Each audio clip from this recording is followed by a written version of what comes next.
From here, go to Sculpt mode. Down here, we have different tools. In our case, we mostly need the Draw tool and the Clay tool. And we are also going to use the Clay strips tool. Let's start with the Draw tool. So disable overlays to have an easier time.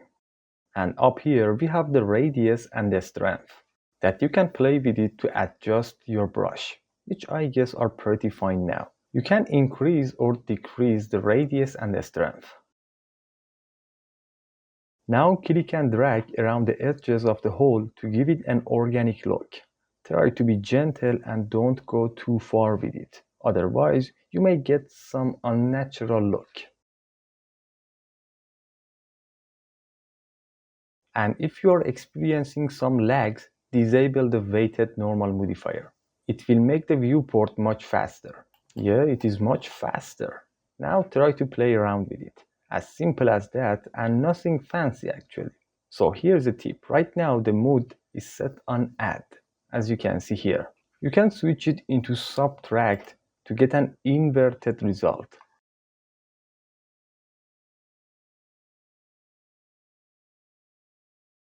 Now let me tell you something really interesting. So let me go back before we started to sculpt. If you have a good PC, definitely enable this option, the Dyntopo. Now if you start sculpting, you can definitely feel you have more control and it is much smoother.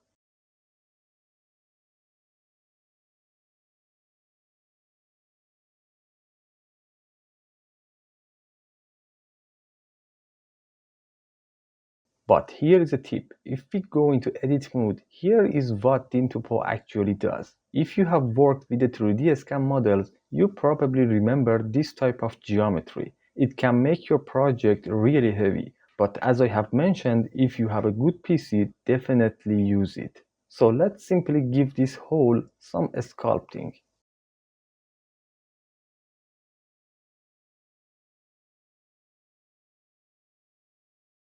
And by the way, the more geometry you have, the better you can sculpt. It totally depends on the density of the geometry.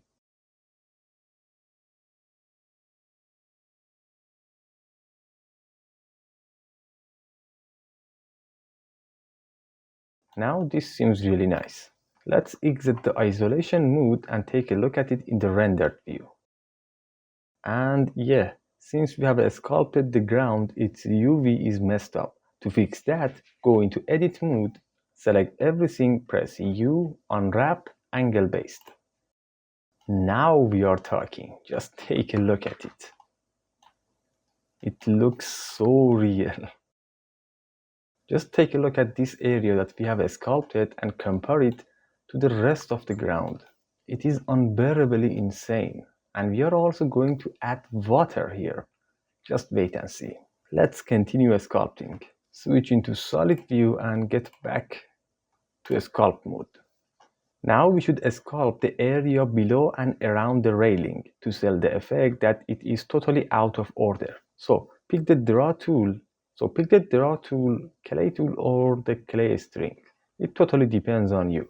So over here, try to be gentle with small effects, not that much. And start to have fun, since this is the most fun part of our project, because there is no need to be any precision, and you can sculpt any way that you like. And don't forget to keep taking a look at it in the rendered view, because the displacement maps won't work in the solid view.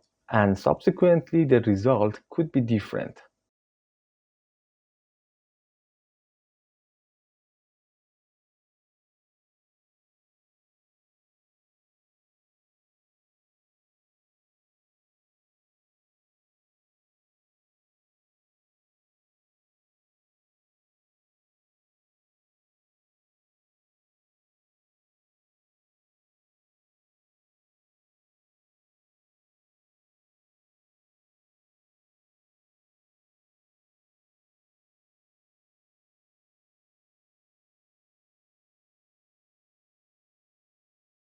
Now let's take a look at it in the rendered view and disable the plane that we have added to kill the light. Let me set the mode on subtract and remove some of the sculpting that we have added.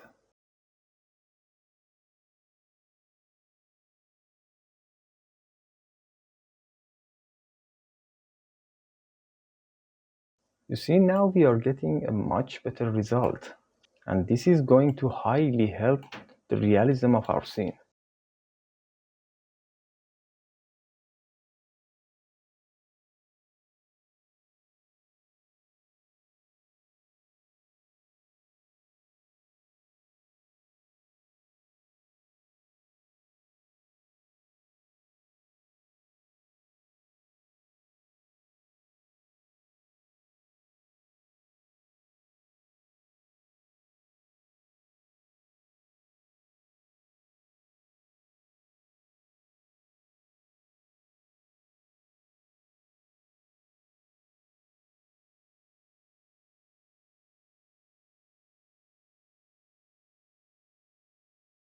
So again, the topology is messed up, and we should UV unwrap that.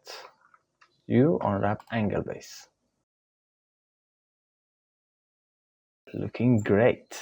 I really like that. In fact, I like this part the most. See how real it looks. And we haven't added any objects yet. And I have provided a pretty decent collection of objects for you. Now just go ahead and do some simple sculpting on the plane. You can add bump or holes, and that totally depends on you on what to add. But try to make something simple and realistic.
So that's it. The final part of our sculpting is to make some holes, or it's better to say dented parts, where the other anomalies are located. In that case, if we first add the different objects and scatter them, we can find better locations for the upcoming anomalies.